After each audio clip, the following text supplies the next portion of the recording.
Hola, hola, ¿cómo están? Muy buenos días. Les voy a ir Buenos pasando días. acá y mientras si quiere, váyanse preparando para que puedan ir proyectando. Ajá.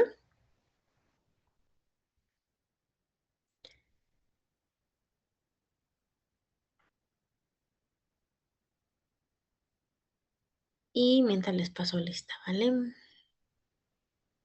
Doctora, ¿me pueden dar permiso de proyectar, por favor?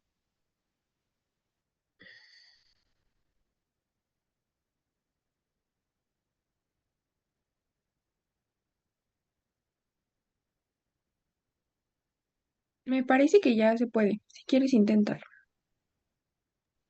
Gracias.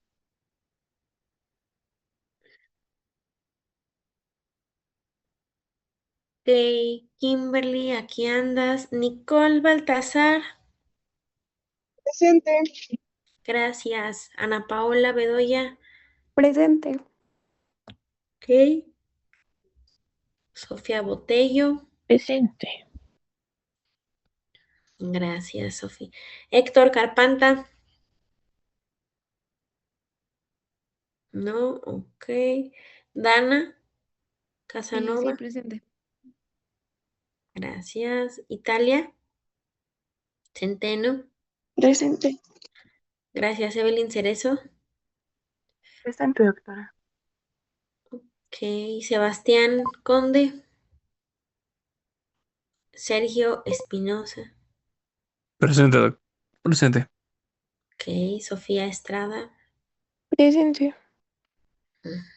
Juan Alfonso Flores, Presente, doctora. ujú, Abigail García, Presente. ok. Brian Gutiérrez, Presente. América Hernández, Presente. Angélica Hernández, Presente. Ana Gabriela José, Presente. Claudia López, Presente. ok. Sam Machaen, Presente. mm, caray, ¿dónde está? Fernanda Ochoa,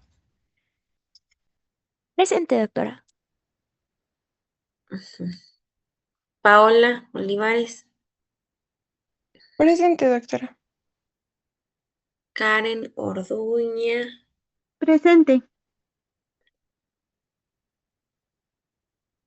Laura Pérez, Presente, doctora. gracias. Noé Sámano, Presente.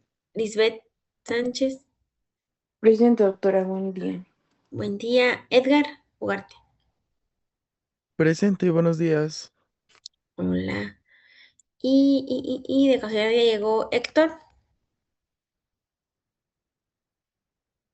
¿no? Ok, muy bien.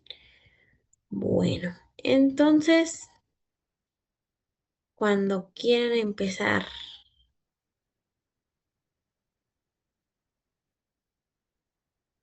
Listísimo, ya se ve.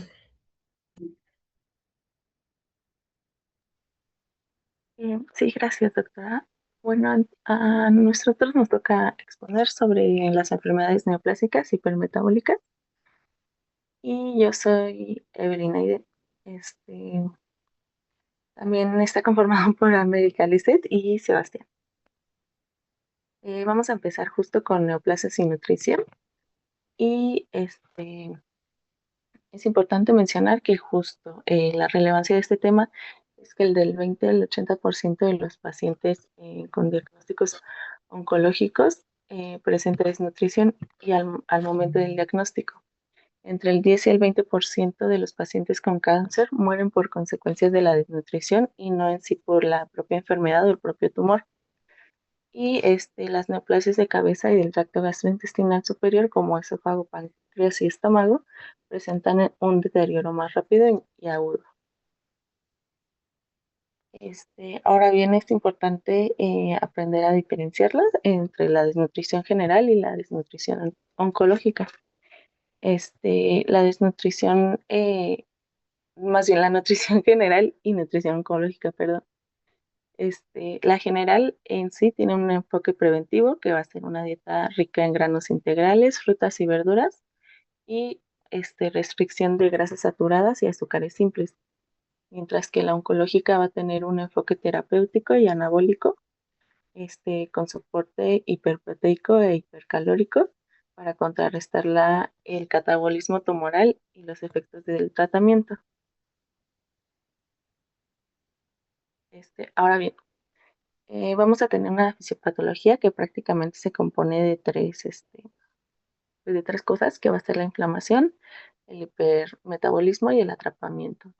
La inflamación básicamente va a ser la liberación de citocinas proinflamatorias como TNF-alfa, interleucina 1, interleucina 6, que esto va a ser como resultado anorexia y proteólisis. El hipermetabolismo prácticamente va a ser la alteración del metabolismo de los carbohidratos, grasas y proteínas. Y esto nos va a causar justo una resistencia a la insulina periférica. Y el atrapamiento va a ser una competencia metabólica activa entre el tejido tumoral y el huésped por nutrientes esenciales. Ahora, vamos a tener al ayuno convencional y a la caquexia tumoral, que prácticamente esto va a ser por una disminución del gasto energético basal, la conservación de proteínas y el uso de cuerpos cetónicos. En un estado hipermetabólico aumenta el gasto energético por la utilización alterada de sustratos y la degradación del músculo liso y estriado. Y en este caso vamos a tener aquí un esquema donde vamos a ver las células tumorales malignas, que justo van a ser las citocinas que ya les mencioné hace un rato. Y esto va a ocasionar la pérdida de apetito, va a causar esto a su vez una menor ingesta de alimentos y esto pues se va a reflejar en una pérdida de peso. Igual vamos a tener que el metabolismo de los macronutrientes va a estar alterado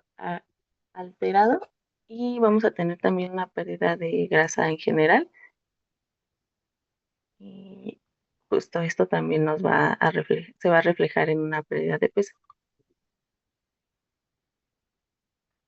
Ahora bien, en el tamizaje, vamos a tener que eh,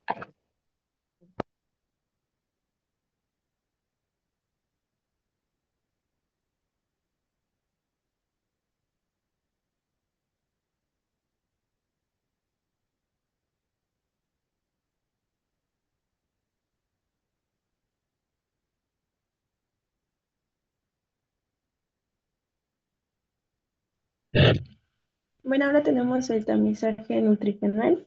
Tenemos la BCG, que fue lo que vimos con la doctora la otra vez, que es la valoración global subjetiva por el paciente. También tenemos la antropometría, el seguimiento de peso, el IMC y la dinamometría.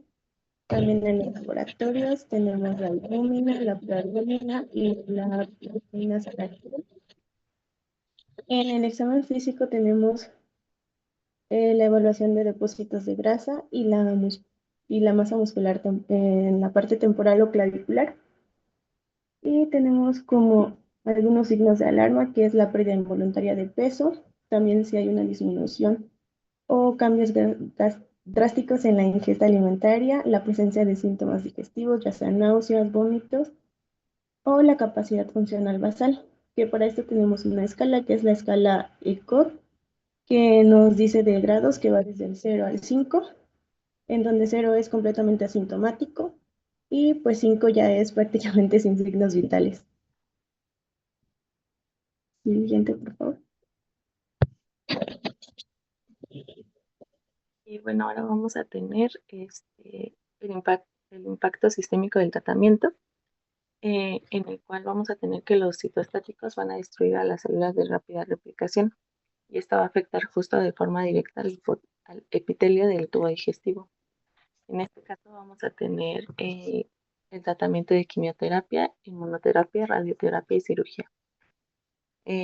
La quimioterapia tiene como principales complicaciones nutricionales la mucositis, náuseas y disgeusia. El mecanismo principal va a ser por la citotoxicidad en las células de recambio rápido. En cuanto a la inmunoterapia, vamos a tener como complicaciones colitis, diarrea y fatiga extrema. Y su mecanismo principal va a ser la activación inmunológica sistémica. En cuanto a la radioterapia, vamos a tener a la xerostomía, enteritis y disfagia. Y el mecanismo va a ser el daño tisular localizado y la fibrosis. Y en cuanto a la cirugía, vamos a tener que va a ser la saciedad precoz, la malabsorción, y el mecanismo va a ser la alteración anatómica y baches absortivos. En cuanto al riesgo de neutropenia, va a haber pues un alto riesgo, ya que la caída de los glóbulos blancos eleva el riesgo de infecciones. Bueno, va a haber un alto riesgo y esto va a ser puede ocasionar infecciones por patógenos alimentarios, lo cual justo obliga a que este tipo de dietas sean estrictas en cuanto a su seguridad alimentaria, como puede ser la desinfección de justo de los alimentos si se trata de frutas y verduras y ser más cuidadosos en lo que se le da de comer a este tipo de pacientes. Y ahora bien, vamos a tener el manejo de síntomas. En cuanto a la serostimia, va a ser, se puede usar saliva artificial, trozos de hielo, alimentos húmedos con salsas que no sean irritantes o ácidas. En cuanto a la disgeusia, va a ser importante el uso de cubiertos de plástico para evitar el sabor metálico y marinar carnes en jugos dulces o cítricos suaves. En cuanto a la saciedad precoz, vamos a tener que se le tiene que dar al paciente justo de 5 a 6 comidas al día, densas en energía y evitar líquidos durante las comidas sólidas. También vamos a tener que es importante concentrar los nutrientes ricos en proteínas y calorías en los momentos de mayor apetito, como puede ser en la mañana.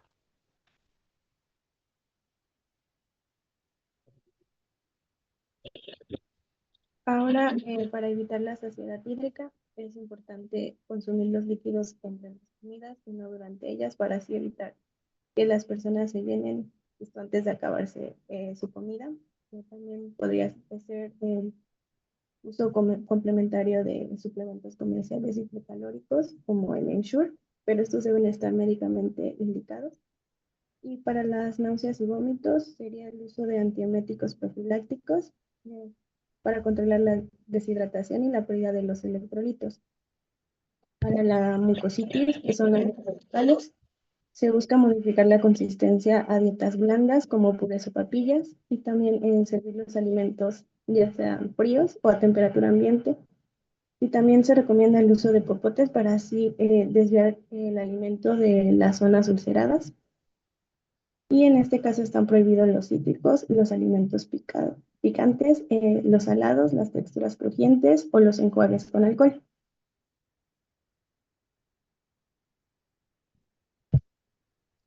Bueno, ahora tenemos la terapia nutricional básica, que aquí el objetivo es cubrir los requerimientos y frenar la pérdida de masa muscular, mejorar la tolerancia a la terapia antineoplásica y mantener la autonomía del paciente. Aquí es importante iniciar la intervención lo antes posible y también, bueno, si no contamos con una calorimetría indirecta antes, tenemos como un cálculo estándar que es de 25 a 30 kilocalorías por kilo de peso al día y las proteínas van desde 1.2 a 1.5 gramos de kilo de peso al día.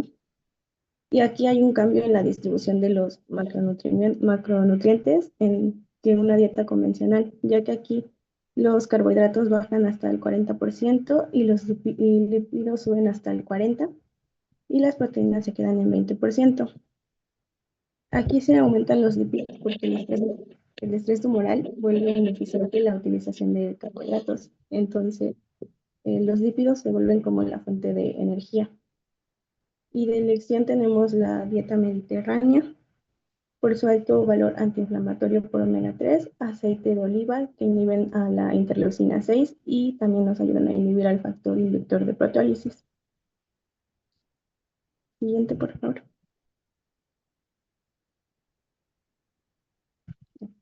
Aquí tenemos como algunos pasos a seguir en el paciente neutropénico, que como ya vimos, como nos presenta como más riesgo de infecciones. Entonces tenemos que es importante mantener los alimentos a temperaturas seguras de refrigeración. También lavar y desinfectar meticulosamente.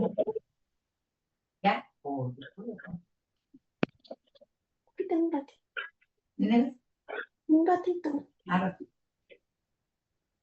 Lavar y desinfectar meticulosamente las frutas y verduras crudas, evitar la contaminación cruzada.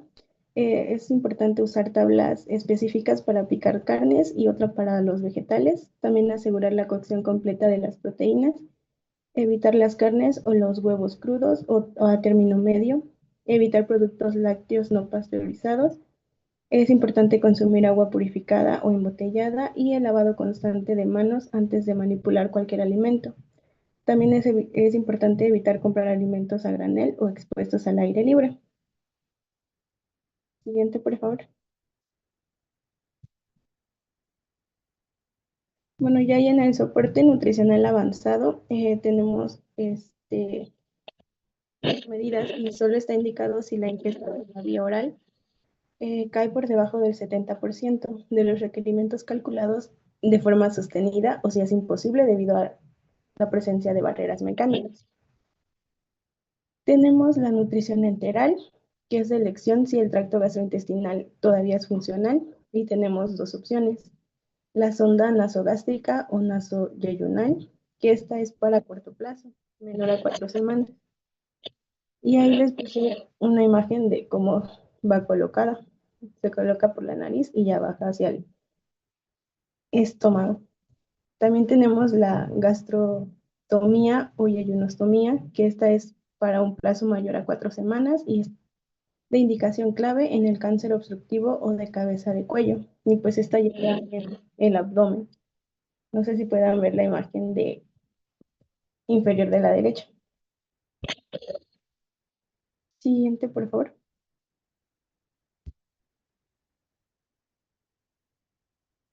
Y tenemos también la nutrición parenteral, que esta está indicada en ilion paralítico, cuando hay una obstrucción completa o malabsorción grave. Y en esta igual tenemos dos opciones, que es el catéter venoso periférico, que es de corto plazo y pues va en alguna vena del brazo. Esta tiene menor osmolaridad y se coloca por 7 días o menos. También tenemos el catéter venoso central, que es de largo plazo con mayor osmolaridad y esta también se conoce como nutrición parenteral total. Siguiente. Bueno, aquí en la terapia como en los cuidados paliativos tenemos que se cambia el objetivo clínico, ya que la alimentación pasa de alimentar para nutrir o ganar peso a alimentar para el confort y controlar los síntomas del paciente. También se tiene que hacer un análisis del riesgo-beneficio del soporte artificial, ya que, hablamos de beneficios en pronósticos mayores a un mes de vida y también en la estabilización de la calidad de vida a corto plazo. Y como riesgo tenemos las infecciones de catéter, las neumonías por aspiración por sondas, las diarreas refractarias y las lesiones cutáneas. Es importante que las decisiones se tomen en consenso mutuo con el paciente, su familia y todo el equipo médico y así respetando los valores culturales y religiosos.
Bueno, ahora vamos a pasar con las preguntas. La primera es, ¿qué tipos de neoplasias se asocian con el deterioro nutricional más rápido y agudo? Tenemos 4 opciones. La A, neoplasias del sistema nervioso central y del tejido óseo. La B, neoplasias del tracto gastrointestinal inferior y las vías urinarias. La C, neoplasias de cabeza y cuello y del tracto gastrointestinal superior. Y la D, neoplasias hematológicas y del sistema linfático.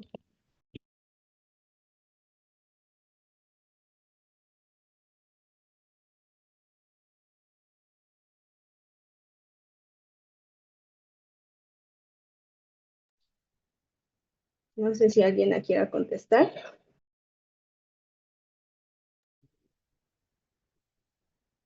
Si quieres, escoge a alguien, América. No pasa nada. O mira, si hay varias manos levantadas.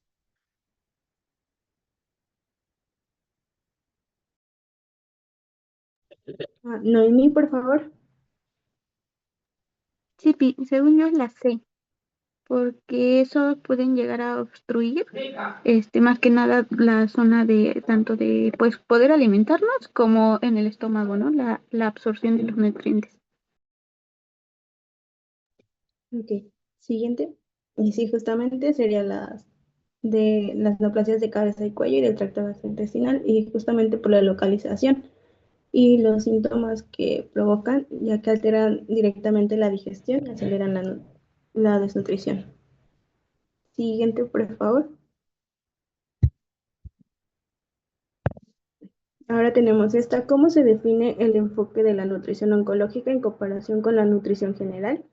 Tenemos la A, el enfoque terapéutico y anabólico mediante el soporte hiperproteico e hipercalórico. La B, enfoque normocalórico enfocado en el consumo excesivo de granos integrales y verduras. La C, el enfoque puramente preventivo basado en la restricción de grasas saturadas. Y la D, el enfoque paliativo exclusivo centrado en la eliminación de carbohidratos simples.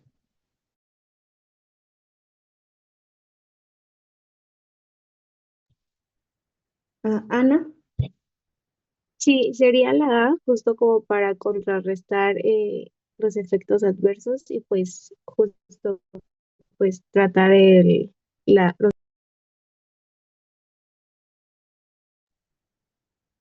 Sí, siguiente, por favor. Y sí, sería la A, justo por lo que dijimos en la exposición, para contrarrestar activamente el catabolismo tumoral, la caquexia y los efectos adversos de los tratamientos oncológicos. Siguiente. Bueno, América, de no acuerdo. espérame, ¿quién es el que, quién contestó? Era esta Noemí, ¿y quién? Y ¿Y quién? Ana Gabriela. José Ventura. Listo, gracias. Sí.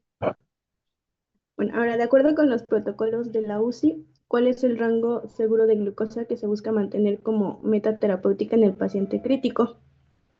Tenemos menor a 70 miligramos sobre decilitro, entre 140 y 180 miligramos sobre decilitro, mayor a 250 o entre 60 y 90 miligramos sobre decilitro.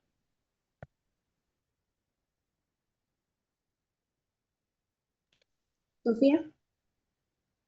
Sí, creo que era la B, porque creo que fue Sebastián quien lo comentó, que si está demasiado baja, el paciente puede entrar en una hipoglucemia y si sube demasiado, puede también empeorar el estado de nuestro paciente.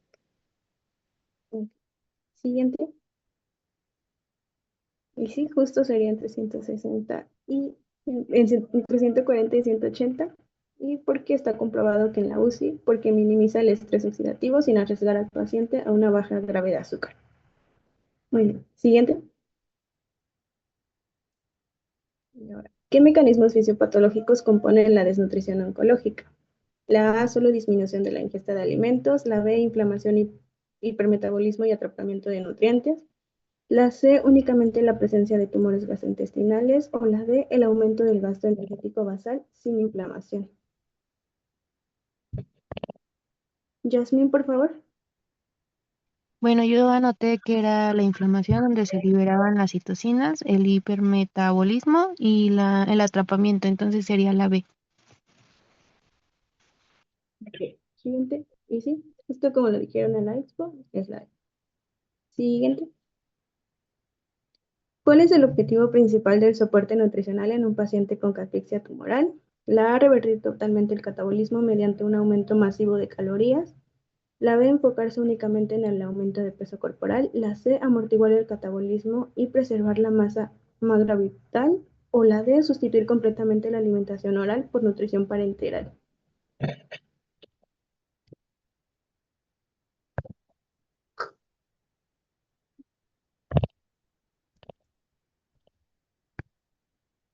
No sé si alguien la quiera contestar.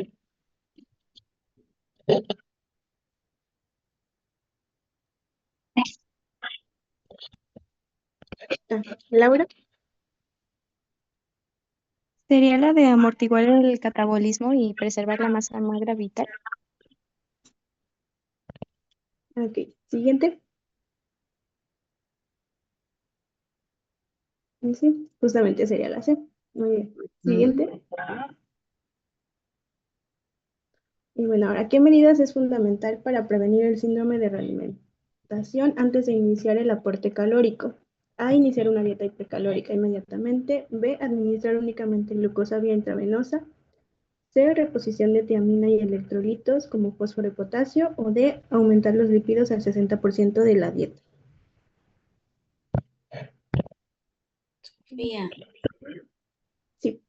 Sí, es la C, la reposición de vitamina y electrolitos, porque se había mencionado que primero se tenía que administrar la tiamina antes de comenzar la alimentación y tenemos que corregir también, pues, los electrolitos, ¿no? Para evitar riesgos de complicaciones ante los pacientes.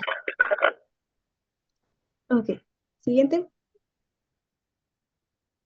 Y sí, totalmente sería eso. Muy bien. Bueno, eso sería todo por el equipo. No sé si tengan alguna duda. Perfecto. Hazme un favor, ¿me pueden regalar sus apellidos? Los que acaban de exponer, porfis. Sí, yo Hernández de la Cruz. Voy. Hernández de la Cruz, América. Sí. Y bueno, también sería Ceres Dímelos todos, América, porfa. Estrada y Conde Correa. Cerezo Estrada. ¿Y quién? Conde Correa.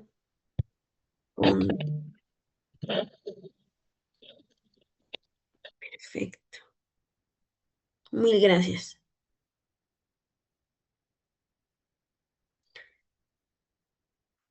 ¿Listos? ¿El siguiente equipo? Sí, doctora. Ya nada más faltan ustedes, ¿verdad? Y Dana. Listo, ya se ve la presentación, Son ¿verdad? 5 ustedes, ¿verdad? No, 3. 3. Ok. Bueno, nosotros les vamos a hablar sobre la nutrición en el paciente con VIH y sobre el paciente crítico. Comenzando con el paciente que vive con VIH, tenemos que hablar de lo que es el virus de inmunodeficiencia humana. Este va a ser un retrovirus el cual va a infectar y destruir de manera progresiva a las células del sistema inmune, afectando principalmente a lo que son los linfocitos TCD4, disminuyendo el número de estas células, lo que va a propiciar en una pérdida de la capacidad de defensa contra lo que son infecciones o bien otras patologías. Ahora es importante tener en cuenta que si estas personas no reciben un tratamiento adecuado, la infección por VIH va a progresar a lo que se conoce como síndrome de inmunodeficiencia adquirida, que también lo conocemos como SIDA. Eh, Aunque hoy en día vemos que gracias a ciertas terapias antirretrovirales, las personas que viven con VIH pueden mantener una buena calidad de vida y una esperanza de vida que sea similar a la de la población sana o a la población en general. En cuanto a la relación con la nutrición, vamos a ver que el VIH no se va a estar limitando a afectar solamente el sistema inmunológico, sino que también va a tener un impacto sobre el estado nutricional del paciente. Ahora, ¿cómo es que el VIH afecta la nutrición de nuestro paciente? Bueno, vamos a ver que la infección por este virus va a generar un aumento en el riesgo de infecciones oportunistas que se relaciona con un aumento en los requerimientos energéticos, una disminución en la ingesta alimentaria y una alteración en la absorción de nutrientes. Es por esto que la nutrición en pacientes que viven con VIH va a ser un componente fundamental en el manejo integral. En cuanto a los principales mecanismos de afección del VIH, vemos que hay una disminución en la ingesta alimentaria, un incremento en los requerimientos energéticos, alteraciones metabólicas, alteraciones en la absorción de nutrientes y cambios en la composición corporal de los que les vamos a hablar un poco más a fondo. Comenzando con la disminución en la ingesta alimentaria, vamos a ver que tanto el VIH como las complicaciones que se asocian a este generan síntomas los cuales pueden dificultar o bien pueden disminuir el consumo de alimentos. Esto puede ser, por ejemplo, infecciones por cándida, esofagitis por citomegalovirus o incluso lo que es el sarcoma de Kaposi. Todos estos van a estar asociados con factores como una pérdida del apetito, la presencia de náuseas y vómitos, fatiga, alteraciones del gusto y el olfato e incluso pueden generar dolor al masticar o deglutir los alimentos. Como consecuencias, esto va a generar que haya un menor consumo de energía y proteínas, una pérdida del peso de manera progresiva y un mayor riesgo de desnutrición. Otro mecanismo que mencionábamos es la alteración en la absorción de nutrientes. Vemos que este virus se asocia con una afectación directa sobre lo que es la mucosa intestinal o bien genera una predisposición a infecciones gastrointestinales, lo que va a estar generando una alteración en la absorción de nutrientes. Esto se va a estar manifestando con diarrea, una mala absorción de grasas, deficiencias de vitaminas y minerales o bien pérdidas excesivas de líquidos o electrolitos. Esto como consecuencia va a generar una mala absorción de grasas, déficit de vitaminas liposolubles como lo son la vitamina A, D, E y K, deficiencias en minerales y estados de deshidratación o bien alteraciones electrolíticas. Otro mecanismo va a ser el incremento de los requerimientos energéticos. Vamos a ver que en pacientes que viven con VIH va a haber una activación constante de lo que es el sistema inmunológico y un estado inflamatorio crónico, lo que va a estar aumentando el gasto energético del organismo. Como efectos, vamos a ver que entonces va a haber un mayor gasto energético basal, un incremento del catabolismo proteico y un uso acelerado de lo que son las reservas energéticas corporales. Todo esto va a culminar en que el organismo del paciente va a requerir de más energía y proteínas para mantener sus funciones basales. También vamos a tener a los cambios en la composición corporal, donde vamos a ver que al haber una disminución en la ingesta de alimentos, una mala absorción de nutrientes y un aumento en el gasto energético, se va a estar favoreciendo la pérdida de los tejidos corporales. Esto se va a poder observar como una pérdida involuntaria de peso, una disminución en la masa muscular, la presencia de sarcopenia y el síndrome de desgaste asociado a VIH, que también se conoce como wasting syndrome. Este se va a caracterizar por una pérdida involuntaria de más del 10% del peso corporal, lo cual se va a estar acompañando de debilidad, fatiga y una disminución en la calidad de vida de nuestro paciente. Todo esto va a generar una disminución tanto en la fuerza física, en la capacidad funcional y en la calidad de vida. Por último, dentro de los mecanismos vamos a encontrar las alteraciones metabólicas y lo que es la lipodistrofia. Vemos que la infección por VIH y el uso de algunos tratamientos antirretrovirales pueden llegar a modificar el metabolismo tanto de grasas como de carbohidratos. Dentro de las manifestaciones que se van a presentar por esto va a ser una redistribución de la grasa corporal, la lipodistrofia, que es la pérdida de la grasa subcutánea. También vamos a encontrar una acumulación de grasa visceral, hiperlipidemia y lo que es la resistencia a la insulina. Esto como consecuencias va a generar un aumento de riesgo para desarrollar enfermedades como cardiovasculares o incluso enfermedades metabólicas. Y bueno, ahora vamos a pasar a la evaluación nutricional del paciente con VIH. Y pues bueno, esta valoración nutricional es clave porque nos va a permitir detectar ya sea desnutrición o riesgo nutricional de una forma temprana, prevenir complicaciones, ajustar los requerimientos energéticos y monitorear la evolución del paciente.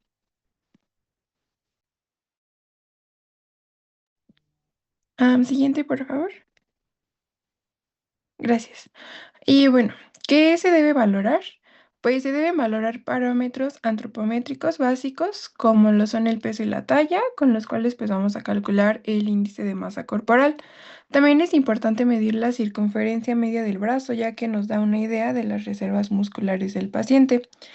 Además, se deben evaluar los cambios recientes de peso, ya que la pérdida involuntaria va a ser un dato de alarma.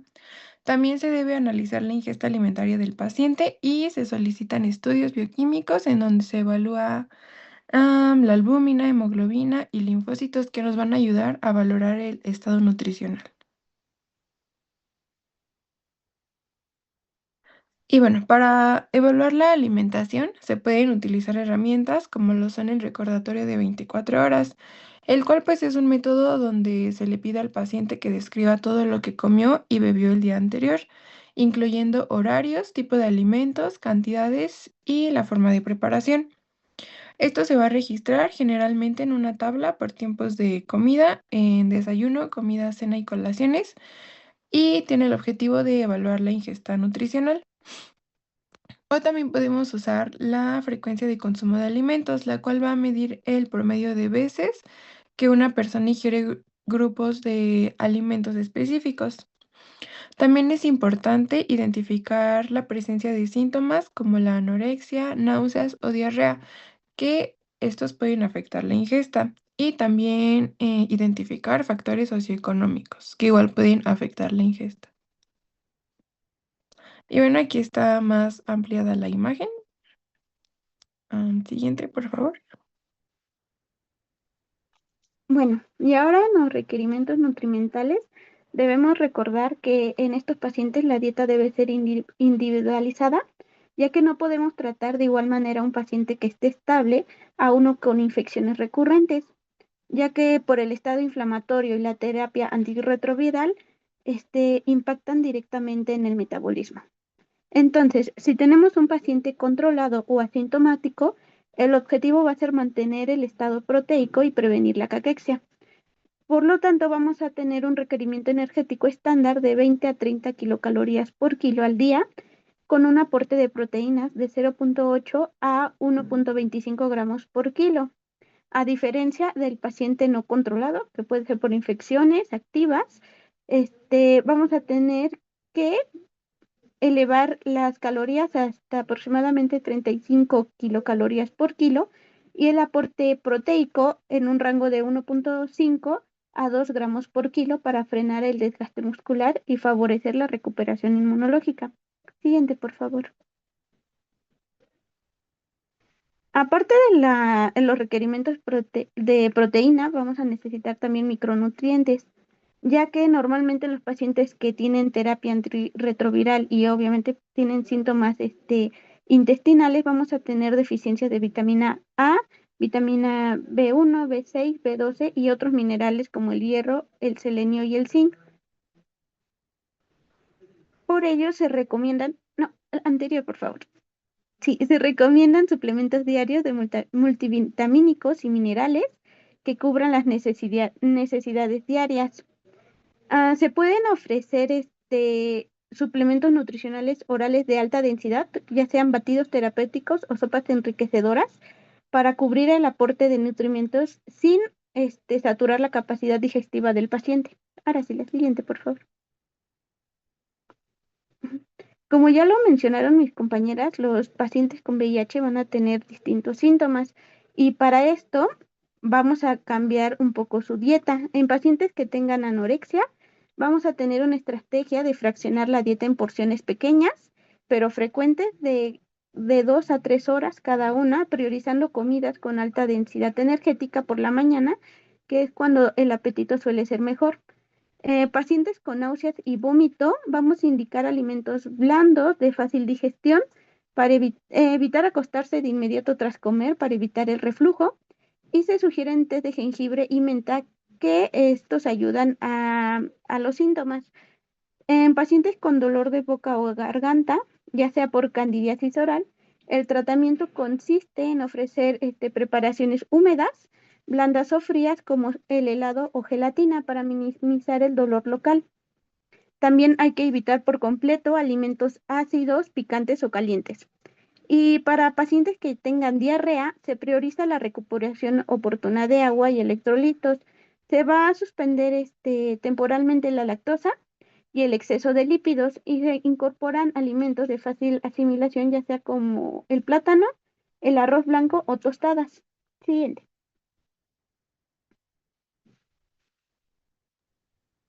Y bueno, entre las complicaciones nutricionales más frecuentes que vamos a encontrar en pacientes con VIH está la desnutrición, la caquexia, la lipodistrofia, la sarcopenia y las deficiencias de vitaminas y minerales.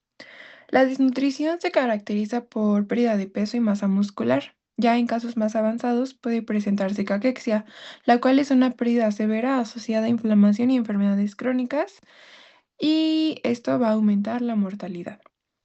La sarcopenia consiste en la pérdida progresiva de masa y fuerza muscular. Esto va a afectar la funcionalidad del paciente y se relaciona con inflamación crónica y con desnutrición. Las deficiencias, bueno, los pacientes pueden presentar deficiencias de vitaminas como A, D y B12, así como de minerales como hierro, zinc y selenio. Estas deficiencias van a contribuir a la inmunosupresión y van a aumentar el riesgo de infecciones. Y la lipodistrofia es una alteración en la distribución de la grasa corporal, y esta está fuertemente asociada al tratamiento antirretroviral.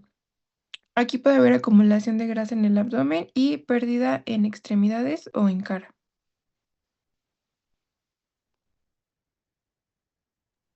Bueno, y para estas consecuencias, pues vamos a tener también algunos cambios en la alimentación. En la lipidemia que es inducida por el fármaco, vamos a tener que limitar las grasas saturadas al menos del 7% del valor calórico total. Vamos a fomentar el consumo de fibra en un rango de 20 a 30 gramos al día y restringir los azúcares en azúcares refinados para controlar los triglicéridos. También es indispensable agregar a la dieta ácidos grasos monoinsaturados y omega 3. Para el caso de la lipodistrofia,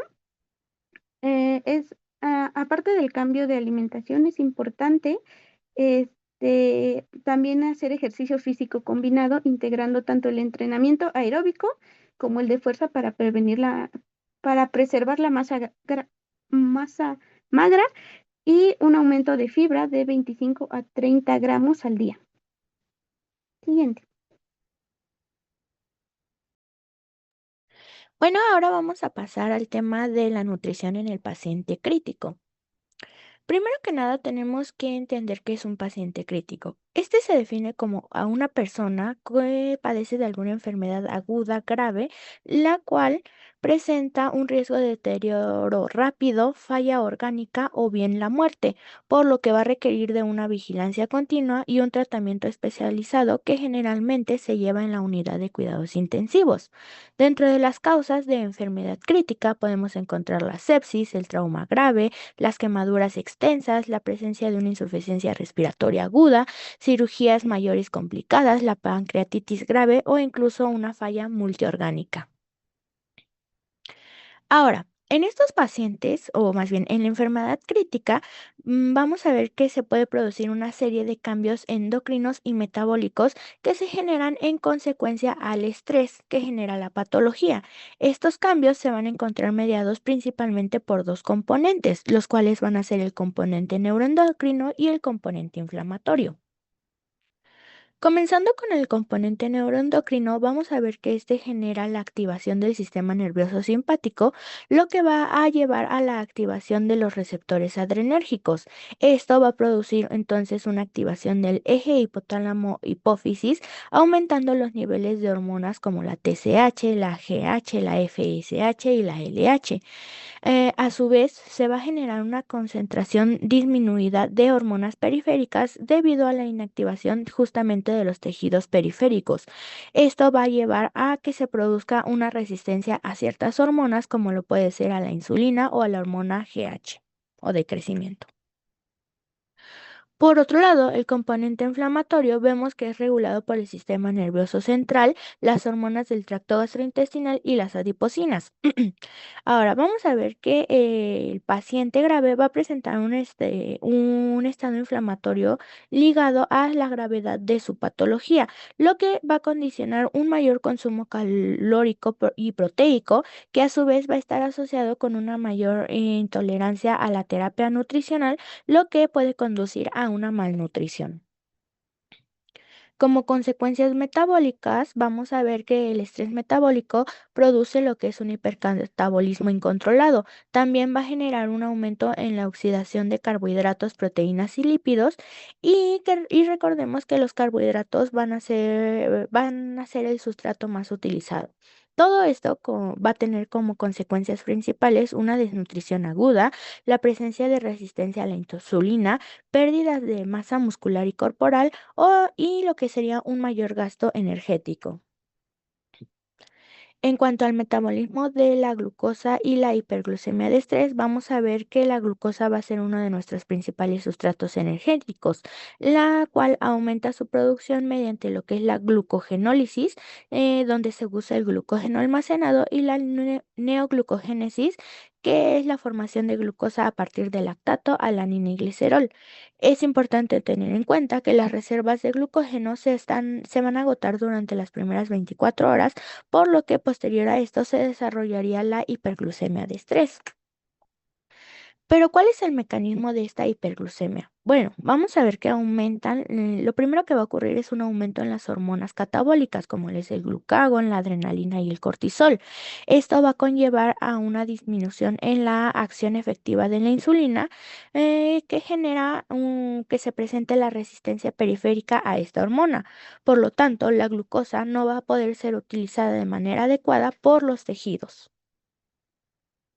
En cuanto al catabolismo de proteínas y lípidos, vamos a ver que se va a aumentar la degradación de proteínas y grasas corporales. Ahora, en cuestión de las proteínas, esto va a generar una pérdida de la masa muscular, debilidad y deterioro funcional, y un desbalance entre la síntesis y degradación de estas.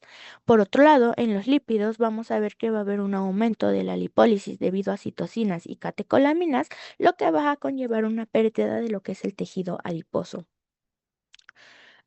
Por último, vamos a ver que la fase catabólica suele durar entre 3 y 7 días. Posterior a esto, inicia lo que es una fase anabólica, o bien que también se conoce como de recuperación. Esta fase de recuperación metabólica se caracteriza por una disminución del catabolismo, la reparación de tejidos y una recuperación gradual de las reservas de energía y la masa muscular. Ahora, es importante recalcar que la recuperación puede tardar de semanas o incluso meses, y va a estar ligada directamente con el estado nutricional previo del paciente, la gravedad de la enfermedad y el soporte nutricional que se le brindó.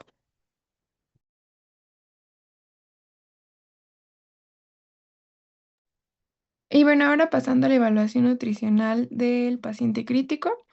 El soporte nutricional va a tener múltiples beneficios, como lo son que ayuda a mantener la masa muscular, disminuye el riesgo de infecciones, favorece la recuperación y puede reducir la estancia hospitalaria.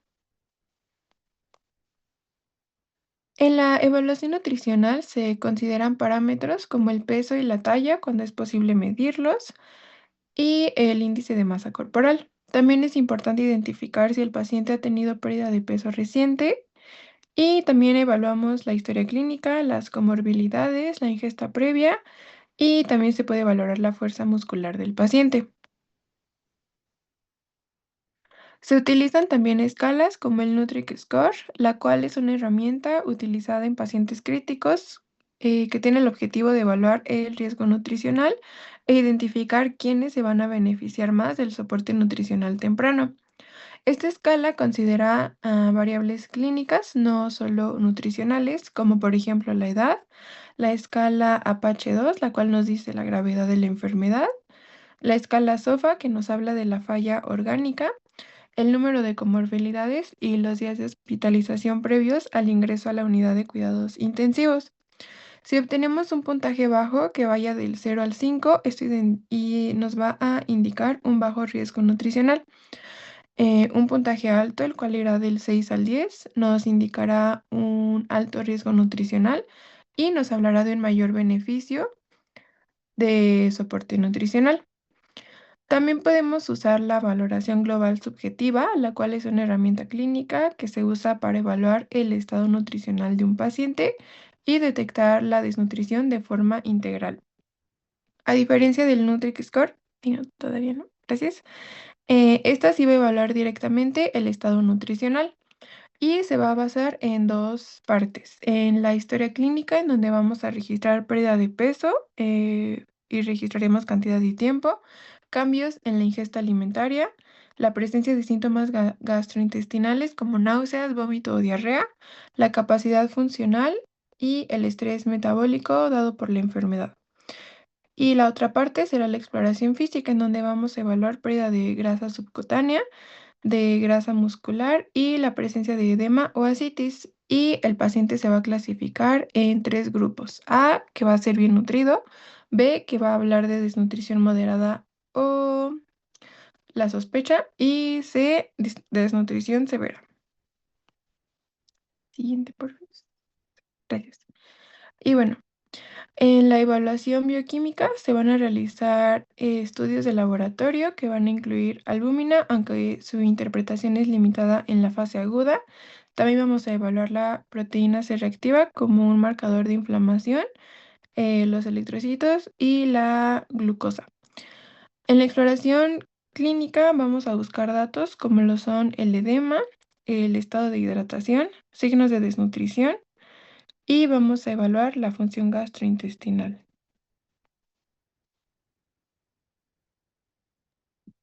Bueno, entonces en pacientes críticos, el soporte de primera línea va a dejar de ser una dieta convencional y nos vamos a enfocar en el soporte nutricional especializado. Algo importante es que en la unidad de cuidados intensivos ya simplemente no se va a ver solo como alimentar al paciente, sino vamos a utilizar la nutrición como una terapia metabólica activa, donde se va a buscar atenuar la agresiva respuesta catabólica sistémica generada por el estrés y la agresión metabólica. Y en últimas instancias vamos a buscar disminuir la estancia hospitalaria del paciente y mejorar su pronóstico de supervivencia. Siguiente, por favor. Bueno, y para llevar esto a cabo, pues vamos a tener que, bueno, se establece que el soporte debe iniciar de forma temprana, idealmente dentro de las primeras 24 a 48 horas dentro de la UCI. La vía fisiológica por excelencia va a ser la nutrición enteral. Esta va a ser la primera opción de tratamiento siempre que el tracto gastrointestinal sea mínimamente funcional, ya que previene atrofia de las vellosidades intestinales y evita la translocación de bacterias. Y se va a reservar la nutrición parenteral únicamente en aquellos casos en la que la vía enteral está absolutamente contraindicada, ya sea por una oclusión intestinal o una inestabilidad hemodinámica grave. También se recomienda cuando la nutrición enteral resulta ineficiente para cubrir al menos el 60% de los requerimientos nutrimentales del paciente tras un periodo de 7 a 10 días. Siguiente. Bueno, para calcular las calorías de un paciente debemos entender las necesidades energéticas, ¿no? Ya nos lo explicó un poco mi compañera Fernanda. Y en la fase aguda temprana, aquí vamos a tener un requerimiento energético inicial controlado de 20 a 25 kilocalorías por kilo al día. Una vez que ya se haya estabilizado el paciente y esté en la fase de recuperación, vamos a poder elevar el aporte calórico a un rango de 25 a 30 kilocalorías por kilo al día para favorecer el anabolismo y la reconstrucción tisular. Aquí algo que mencionar son los pacientes con obesidad en la UCI. que ya nos lo habían explicado un poco los compañeros del otro equipo. Aquí las guías mencionan que una dieta hipercalórica permisiva ayuda a evitar las complicaciones asociadas al sobreaporte calórico y se va a calcular de entre 11 y 14 kilocalorías por kilo utilizando el peso real actual o 22 kilocalorías por kilo utilizando el peso ideal. Siguiente, por favor. Mm, Entonces, en el paciente para el catabolismo de proteínas musculares se va a disparar drásticamente. Entonces, para calcularlo, vamos a manejar un rango general en un paciente general de 1.2 a 2 gramos por kilo al día, buscando el equilibrio del balance de nitrógenos y frenar la caquexia, la atrofia muscular esquelética y diafragmática. Sin embargo, en pacientes fisiológicamente extremos vamos a tener que aumentar los valores de 2 a 2.5 gramos de proteína por kilo al día, ya sea en pacientes con quemaduras o traumatismos múltiples severos. Siguiente, por favor. Bueno, aquí vamos a ver que tenemos diversos tipos de fórmulas, las vamos a dividir en dos. En primer lugar, tenemos la fórmula poliméricas estándar. Constituyen la primera línea de elección. Son fórmulas nutrimentalmente completas, normocalóricas e isotónicas, ideales para iniciar en la mayoría de los casos, ideales para iniciar el soporte en la mayoría de los pacientes. Sin embargo, vamos a tener otras fórmulas que son especializadas, ya sea las fórmulas inmunomoduladoras que contienen arginina, glutamina y ácido omega 3. Se demuestra que tienen un beneficio disminuyendo infecciones nosocomiales, pero su uso se limita estrictamente a pacientes con trauma severo, grandes quemaduras o posoperatorios de cirugía mayor. También tenemos las fórmulas para pacientes con insuficiencia respiratoria. Se utilizan alta densidad calórica de 1.5 a 2 kilocalorías por mililitro, que esto nos permite dar una gran cantidad de calorías en un volumen muy reducido, ayudándonos a la restricción hídrica que necesitan estos pacientes para que no haya un edema pulmonar. Y por último tenemos las soluciones, las fórmulas con glutamina, que se sugiere utilizar únicamente por vía parenteral en pacientes con quemaduras o traumas severos, debido a que, se sugiere que no se use únicamente en estos pacientes porque tiene complicaciones y contraindicaciones en pacientes con insuficiencia hepática grave, que nos puede hacer que tengamos un aumento en la acumulación de amonio y pueda provocarnos encefalopatía. Siguiente, por favor. Y bueno, obviamente esto no es de que solo recetar el soporte nutricional y ya dejar al paciente ahí. Vamos a tener nuestras metas control, como ya no lo había mencionado. El control glucémico, pues tiene que estar de 140 a 180, siempre de estar vigilando al paciente para que no tenga toxicidad por hiperglucemia o el riesgo de muerte por hipoglucemia. A la tolerancia gástrica, se tiene que monitorear al paciente detectando síntomas de intolerancia. Se vigila estrictamente el residuo gástrico y se considera patológico cuando está elevado por los 500 mililitros en 24 horas. Y la prevención de complicaciones, ¿no? En pacientes que ingresan con un estado de desnutrición severa o un ayuno prolongado, el soporte calórico debe de iniciarse de forma gradual, aportando únicamente el 25% de los requerimientos teóricos en el primer día para evitar el síndrome de retroalimentación. Siguiente. Y bueno, entre las complicaciones más frecuentes están la desnutrición hospitalaria, la sarcopenia, la hiperglucemia y los desequilibrios electrolíticos. La desnutrición es muy común en pacientes críticos y puede desarrollarse rápidamente. Esta se va a asociar con una mayor mortalidad, un mayor riesgo de infecciones y con una peor recuperación. La sarcopenia es una pérdida de masa y fuerza muscular relacionada con la inmovilización prolongada y el estado inflamatorio. Esto va a afectar directamente la funcionalidad del paciente. La hiperglucemia es frecuente debido al estrés metabólico. El mal control de la glucosa aumenta el riesgo de infecciones y complicaciones, por lo que requiere vigilancia estrecha. Y los desequilibrios de sodio, potasio, magnesio y fósforo son comunes. Además, existe el riesgo de síndrome de realimentación, por lo que el monitoreo debe ser constante.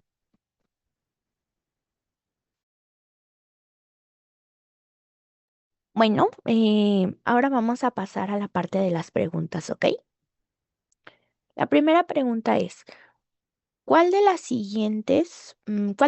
siguientes mecanismos contribuye de manera directa con el deterioro del estado nutricional en una persona que vive con VIH? Las opciones son A, disminución del gasto energético; B, incremento de la síntesis de proteínas musculares; C, aumento del gasto energético, disminución de la ingesta de alimentos y alteraciones en la absorción de nutrientes; o D, efecto secundario por uso de medicamentos retrovirales.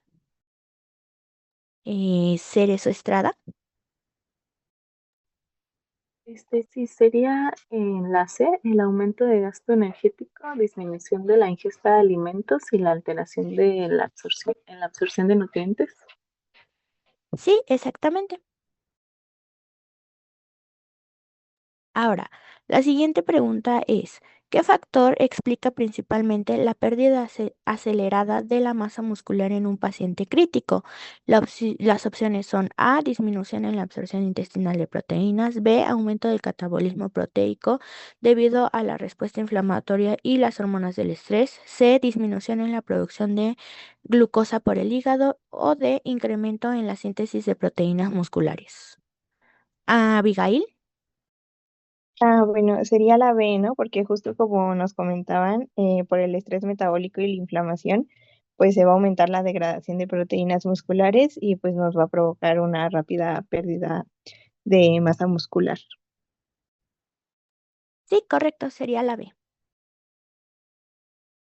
La siguiente pregunta es, ¿cuál es el objetivo principal del recordatorio de 24 horas en el paciente con VIH?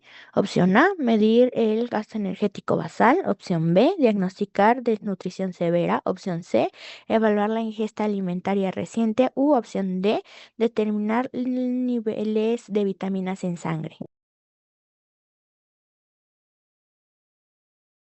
Edgar. Sí, bueno, me parece que mencionaron que pues sería lo más, bueno, no, como, bueno, no lo más importante, pero sería evaluar como la ingesta alimentaria reciente y pues ya con eso, pues también checar cómo está el paciente, ¿no? Y cómo está comiendo. Sería la C. Exactamente, sería la C, evaluar la ingesta alimentaria reciente. La siguiente pregunta es, ¿cuál es el objetivo principal del Nutric Score en pacientes críticos? Opción A, diagnosticar desnutrición directamente; opción B, evaluar el riesgo nutricional y beneficio del soporte nutricional; opción C, medir la ingesta calórica diaria; u opción D, determinar el índice de masa corporal.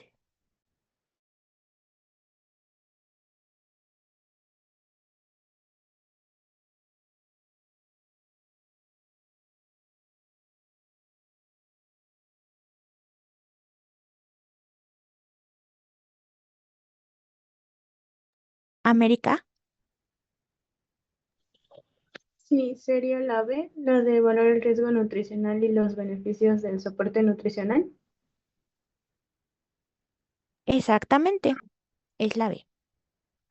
La siguiente pregunta, ¿dentro de qué ventana de tiempo se recomienda iniciar la nutrición enteral de forma temprana en un paciente crítico si su tracto gastrointestinal es funcional? Opción A, en las primeras 12 horas de ingreso; opción B, idealmente dentro de las primeras 24 a 48 horas del ingreso; opción C, después de los primeros 5 días si no se tolera la vía oral; u opción D, únicamente cuando el paciente se encuentre en fase de recuperación.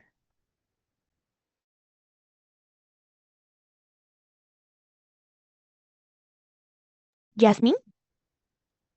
Bueno, recuerdo que Noemí mencionó que era de las primeras 24 a 48 horas. Exactamente, idealmente va a ser dentro de las primeras 24 a 48 horas de su ingreso a la unidad de cuidados intensivos. Ahora, la última pregunta. Considerando el gasto metabólico de un paciente con VIH que ingresa en estado crítico, ¿qué estrategia se debe de seguir para evitar el síndrome de realimentación si presenta una desnutrición severa? Opción A, iniciar el soporte nutricional al 100% de sus requerimientos desde el primer día. Opción B, suspender la dieta por completo hasta que el paciente esté hemodinámicamente estable. Opción C, iniciar la dieta de forma gradual, aportando únicamente el 25% del requerimiento el primer día. U opción D, administrar fórmulas inmunomoduladoras a dosis máximas por vía parenteral exclusivamente. Sayan. Sería la C, ¿no? Porque así se le permite pues al cuerpo que se adapte de una mejor forma y no haya picos de insulina de forma drástica y pues así no haya un desplazamiento de electrolitos masivo. Exacto, sería la C, iniciar la dieta de forma gradual, aportando únicamente un 25% de los requerimientos. Y bueno, estas son nuestras referencias y eso sería todo por nuestra parte. Excelente, Fer, muchísimas gracias. No sé si alguien tenga alguna pregunta para sus compañeras. No, doctora. No, doctora. Perfectísimo. Vale, entonces lo vamos a dejar hasta ahorita. Sé que nos excedimos un poquito, pero ya para que termináramos este. Y mañana, vamos contigo, Dana, ¿sale? Sí, doctora, sin problema. Vale, muchísimas gracias. Que tengan muy bonito día. Cuídense. Igual. Gracias, Gracias, igualmente. doctora. Igualmente, Gracias, doctora. gracias. Hasta luego. Bye.